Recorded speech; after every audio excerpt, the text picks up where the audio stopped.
பிஸ்மில்லாஹிர்ரஹ்மானிர்ரஹீம். அஸ்ஸலாத்து வஸ்ஸலாம் அலா ரசூலில்லாஹ் வ அலா ஆலிஹி வஸஹ்பி வஸல்லிம். அஸ்ஸலாமு அலைக்கும் வரஹ்மத்துல்லாஹி வபரகாத்து. கண்ணியத்துக்குரிய சகோதர சகோதரிகளே, குர்ஆன் தஃப்சீர் தொடர்ந்து பார்த்துட்ருக்குறோம். இன்ஷா அல்லாஹ் இன்னைக்கு சூரத்துன் அன்-நஜ்முடைய தஃப்சீர் பார்க்கலாம். அஊது பில்லாஹி மினஷ் ஷைத்தானிர் ரஜீம். பிஸ்மில்லாஹிர் ரஹ்மானிர் ரஹீம். வன் நஜ்மி இதா ஹவா மா ضل شاهبكم وما غوى وما ينطق عن الهوى إن هو إلا ذكر وحي يوحى. அளவிலா கருணையும் இணையிலா கிருபையுடைய அல்லாஹ்வின் திருப்பெயரால். நட்சத்திரத்தின் மீது சத்தியமாக, அது விழுந்து மறைத்துவிடும் சமயத்தில் உங்கள் தோழர் வழிகெட்டு விடவும் இல்லை, அவர் தவறான வழியில் செல்லவும் இல்லை. அவர் தம் இச்சைப்படி எதையும் பேசுவதில்லை. அது அவருக்கு அறிவிக்கப்படும் வஹி அறிவிப்பே தவிர வேறில்லை.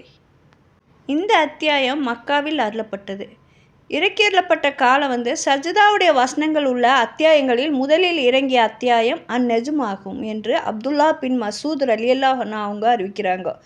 மேலும் நபிநாயகம் ஸல்லல்லாஹு அலைஹி வஸல்லம் அவங்க குறைஷிகளின் ஒரு பொது அவையில் ஓதி காண்பித்த முதல் அத்தியாயமாகும். அந்த அவையில் இறை நிராகரிப்பார்கள், இறை நம்பிக்கையாளர்கள் அனைவரும் இருந்தார்கள். பின்னர் இந்த அத்தியாயத்தின் சஜ்தாவுடைய வசனத்தை நபி ஸல்லல்லாஹு அலைஹி வஸல்லம் அவங்க ஓதி சஜ்தா செய்த போது அங்கு குழும்பி இருந்தோர் அனைவரும் அன்னலாருடன் சஜ்தாவில் வீழ்த்த விட்டனர்கள். அன்னலாரை எதிர்ப்பதில் முன்னணியில் நின்ற இணை வைப்பார்களின் பெரும் பெரும் தலைவர்கள் கூட சஜ்தா செய்யாமல் இருக்க முடியவில்லை. இப்னு ஷாஹத் கூறுகிறார், இதற்கு முன் நபித்துவத்தின் 5ஆம் ஆண்டு ரஜப் மாதம் நபித்தோழர்கள் சிறியதொரு குழு அபிசினியாவுக்கு ஹிஜ்ரத்துக்கு சென்றிருந்த பின்னர் அதே ஆண்டு ரமலான் மாதத்தில் இந்த நிகழ்ச்சி நடைபெற்ற போது அபிசினியாவுக்கு சென்றிருந்த முஹாஜிர்களுக்கு இந்த நிகழ்ச்சியை முன்னிட்டு மக்காவில் நிராகரிப்பவர்கள் முஸ்லிம்களாகி விட்டார்கள் என்ற செய்தி கிடைத்தது. இந்த செய்தியை கேட்டு அவர்களின் சிலர் அதே ஆண்டில் ஷவ்வால் மாதம் மக்கா நகருக்கு திரும்பி வந்து விட்டார்கள். ஆனால் இங்கு வந்த பின்பு தான் முன்பு போலவே இப்போதும் அநீதியும் கொடுமைகளும் தொடர்ந்து நடைபெற்று கொண்டு இருந்தன என்பது அவர்களுக்கு தெரிய வந்தது. இறுதியில் 2வது அபிசினியா ஹிஜ்ரத் நடைபெற்றது. இப்போது முதல் ஹிஜ்ரத்தை விட அதிகமான மக்கள் மக்காவை விட்டு சென்று விட்டார்கள். இவ்வாறு இந்த அத்தியாயம் நபித்துவத்தின் 5ஆம் ஆண்டில் ரமலான் மாதத்தில் இறங்கியது என்பது ஏறத்தாழ உறுதியாக தெரிய வருகிறது. இதன் வரலாற்று பின்னணினா மேற்கண்ட விவரங்களிலிருந்து இந்த அத்தியாயம் இறங்கிய சூழ்நிலை என்ன என்பது தெரிந்து விடுகிறது. மக்கா நிராகரிப்பார்கள் இறைவாக்கை தாமும் செவியேற்கக்கூடாது, பிறரையும் கேட்டுவிடக்கூடாது என்னும் முயற்சியில் ஈடுபட்டிருந்தார்கள். அத்துடன் அன்னலாருக்கு எதிராக விதவிதமான தவறான எண்ணங்களை பரப்பி தங்களது பொய் பிரசாரத்தின் வலிமையினால் அன்னலாரின் அழைப்பை ஒடுக்கிவிட கடுமையாக முயற்சி செய்து வந்தார்கள். இந்த சூழ்நிலையில் ஒரு நாள் புனித காபா ஆலயத்தின் நபி ஸல்லல்லாஹு அலைஹி வஸல்லம் அவங்களுடைய நாவின் மூலம் இந்த அன்-நஜ்ம் அத்தியாயத்தை ஓத கேட்டு நிராகரிப்பார்கள் குறைஷிகளும் அன்னலாருடன் சஜ்தாவில் வீழ்ந்த நிகழ்ச்சி நடந்தது. இதற்கு பின்னர் தான் அடட நம்மிடம் எத்தகைய பலவீனம் ஏற்பட்டுவிட்டது என்று கடும் வருத்தமும் கவலையும் குறைஷிகளுக்கு ஏற்பட்டது. மக்களும் அவர்களை பார்த்து இந்த வாக்கை கேட்பதை விட்டு மற்றவர்களை தடுத்து கொண்டிருந்தீர்கள். ஆனால் இன்று நீங்களே அதை காது கொடுத்து கேட்டது மட்டும் அல்லாமல் முகமதுடன் சேர்ந்து சஜ்தாவில் வீழ்ந்து விட்டீர்களே என்று குறை கூற ஆரம்பித்தார்கள். இறுதியில் இந்த இக்கட்டான நிலையிலிருந்து தம்மை விடுவித்துக் கொள்ள குறைஷிகள் பின்வரும் பொய்யை புனைந்து கூறலானார்கள்.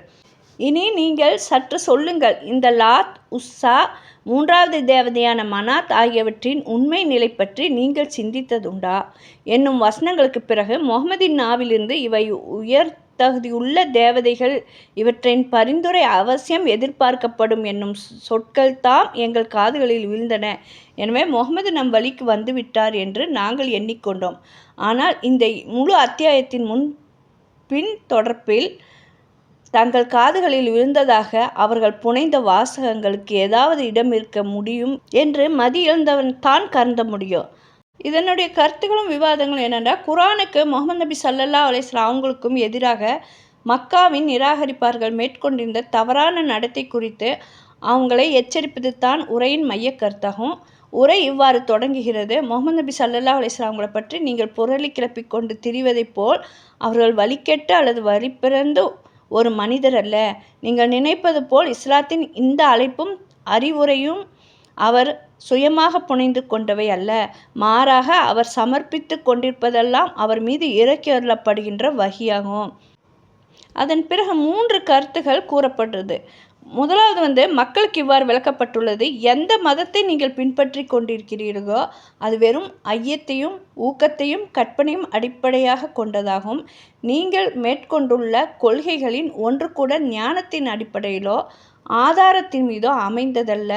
மாறாக மனம் போன போக்கில் நீங்கள் கற்பனை செய்து கொண்ட அடிப்படையற்ற சில நம்பிக்கைகளை உண்மையானவை என கருதி கொண்டிருக்கிறீர்கள். இது மிக பெரிய அடிப்படை தவறாகும். இதில் நீங்கள் வீழ்ந்து கிடக்கிறீர்கள். இந்த தவறுக்கு மூல காரணம் உங்களுக்கு மறுமை பற்றி எந்த கவலையும் இல்லை என்பது. உலக வாழ்வையே நீங்கள் உங்களுடைய இலட்சியமாக கொண்டிருக்கிறீர்கள். எனவே உண்மையை அறிந்து கொள்ளும் ஆர்வமும் உங்களுக்கு இல்லை. இரண்டாவது, அல்லாஹ் தான் இப்பேரண்டம் முழுவதின் இறைவனும் ஏக அதிபதியும் ஆவான். அவனது வழியில் இருப்பவரே நேர்வழி பெற்றவர் ஆவார். அவனது வழியை விட்டு விலகி இருப்பவன் வழிகெட்டவன் ஆவான். ஒவ்வொருவரின் செயலையும் அவன் அறிகிறான். அவனிடம் தீமைக்கும் தண்டனையும் நன்மைக்கு வெகுமதியும் கிடைத்தே தீரும். மூணாவது, திருக்குர்ஆனை இறங்குவதற்கு நூற்றுக்கணக்கான ஆண்டுகளுக்கு முன்னால் இப்ராஹிம் அலைஹிஸ்ஸலாம், மூசா அலைஹிஸ்ஸலாம் ஆகியோரின் ஆகமங்களில் விளக்கப்பட்ட சத்திய மார்க்கத்தின் அடிப்படை விஷயங்கள் மக்கள் முன்னிலையில் எடுத்துரைக்கப்படுகிறது. எதற்காகனா, எல்லா காலத்திலும் அனைத்து நபிமார்களும் எடுத்துரைத்து வந்திருக்கின்ற அடிப்படை உண்மைகள் தாம் இவை என்பதை மக்கள் புரிந்து கொள்ள வேண்டும் என்பதற்காக. இந்த கருத்துகள் எடுத்துரைக்கப்பட்ட பிறகு உரை இவ்வாறு முடிகிறது: தீர்ப்புக்கான நேரம் நெருங்கிவிட்டிருக்கிறது. அதனை தடுப்பவர் எவரும் இல்லை. அந்நேரம் வருவதற்கு முற்கால மக்கள் எவ்வாறு எச்சரிக்கப்பட்டார்களோ முற்றிலும் அவ்வாறே முகமது நபி ஸல்லல்லாஹு அலைஹி வஸல்லம் அவங்களின் வாயிலாகும் குர்ஆனின் வாயிலாகும் நீங்கள் எச்சரிக்கை செய்யப்படுகிறீர்கள். இப்போது இந்த விஷயத்தை நீங்கள் வியப்புக்குரியதாக கருதுகிறீர்களா? இதனையா நீங்கள் பரிகாசம் செய்கிறீர்கள்? அப்படிங்கிறத அல்லாஹ் இந்த அத்தியாயத்தில் கேட்குறான். சஜ்தா சிறை வணக்கம் செய்யப்பட்ட முதல் சூறாவாகவும் இது இருக்குது. அல் புகாரியில் பதிவு செஞ்சுருக்குது. அப்துல்லா பின் மசூத் ரலியல்லாஹு அவங்க சொல்கிறாங்க, சூரத்து நெஜ்ம் என்பது சஜ்தா வசனம் அருளப்பட்ட முதல் சூறாவாகும். நபி ஸல்லல்லாஹு அலைஹி வஸல்லம் அவங்க மக்காவில் அதனை ஓதி சஜ்தா செய்தாங்க. அவங்களுடன் இருந்தவங்களும் அப்படியே செஞ்சாங்க. ஆனால் ஒரு முதியவர் மட்டும் ஒரு பிடி மண்ணை எடுத்து அதன் மீது சஜ்தா செய்தார். பின்னொரு காலத்தில் அவர் ஒரு காஃபிராக இறை மறுப்பராக கொல்லப்பட்டதை நான் கண்டேன் என்று கூறினார்கள். அல்லாஹ்வின் தூதர் ஸல்லல்லாஹு அலைஹி வஸல்லம் அவங்க உண்மையாளர் என்றும் அவர்களின் வார்த்தைகள் அவனிடமிருந்து வந்த வஹி இறைச்செய்தி என்றும் அல்லாஹ் சத்தியம் செய்கிறார்.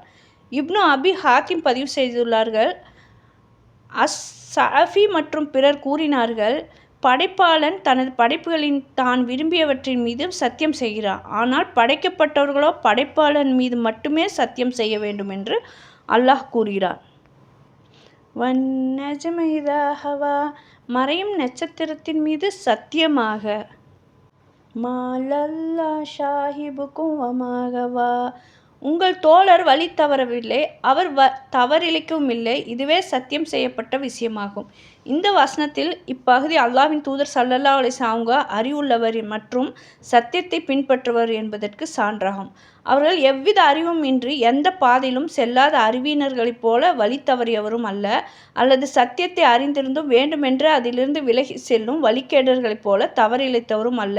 எனவே அல்லாஹ் தனது தூதரையும் அவர் கொண்டு வந்த செய்தியும் கிறிஸ்தவர்களின் வழிகேட்டிற்கு யூதர்களின் தவறான பாதைகளுக்கும், அதாவது சத்தியத்தை அறிந்திருந்தும் அதனை மறைத்து பொய்யை பின்பற்றுதல் ஒப்பாக இருப்பதிலிருந்தும் தூய்மைப்படுத்தினான். மாறாக அவர்கள் அல்லாஹ்வின் சாந்தியும் சமாதானமும் அவர் மீது உண்டாவதாக மற்றும் அல்லாஹ் அவருக்கு அருளிய மகத்தான செய்தி ஆகிய அனைத்தும் நேரான பாதையிலும் நேர்வழியிலும் சரியான வழிகாட்டுதலும் உள்ளன. முகமது நபி ஸல்லல்லாஹு அலைஹி வஸல்லம் அவங்க அகிலத்தாருக்கு அருட்கொடையாக அனுப்பப்பட்டார்கள். அவர்கள் தங்களின் மன விருப்பப்படி பேசுவதில்லை. அல்லாஹ் சொல்றா, வமாயுன்திகு அனில் ஹவா, அவர் தன்னிச்சையாக பேசுவதில்லை. அதாவது நபி ஸல்லல்லாஹு அலைஹி வஸல்லம் அவங்க கூறும் எதுவும் அவர்களின் சொந்த விருப்பமோ அல்லது ஆசையோ அல்ல என்பதை இது உறுதிப்படுத்துகிறது.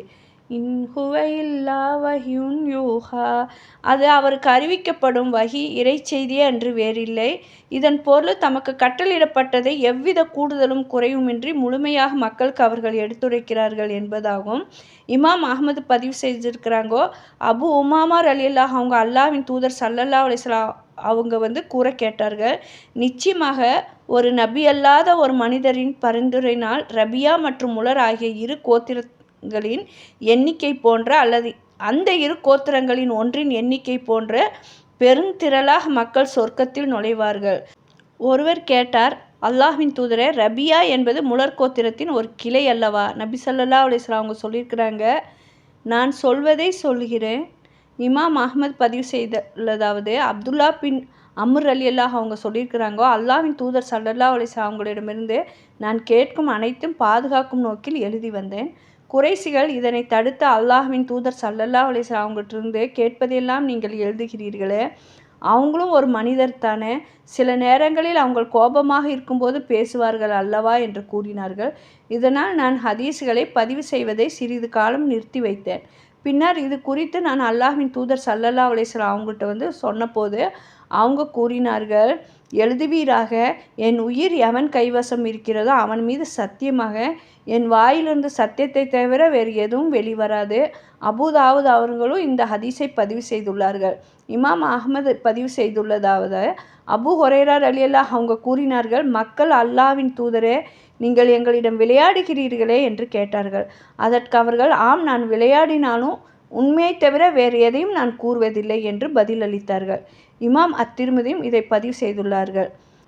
அல்லாஹ்வின் தூதர் ஸல்லல்லாஹு அலைஹி வஸல்லம் அவங்க கூறினார்கள், அறிந்து கொள்ளுங்கள், நிச்சயமாக எனக்கு ஒரு வேதமும் அதனுடன் அது போன்ற ஒன்றும் கொடுக்கப்பட்டுள்ளது அப்படின்னு சொல்லியிருக்கிறாங்க. இதன் தொடர்ச்சி அடுத்த வீடியோவில் பார்க்கலாம் இன்ஷா அல்லாஹ். அஸ்ஸலாமு அலைக்கும் வரஹ்மத்துல்லாஹி வபரகாத்துஹு.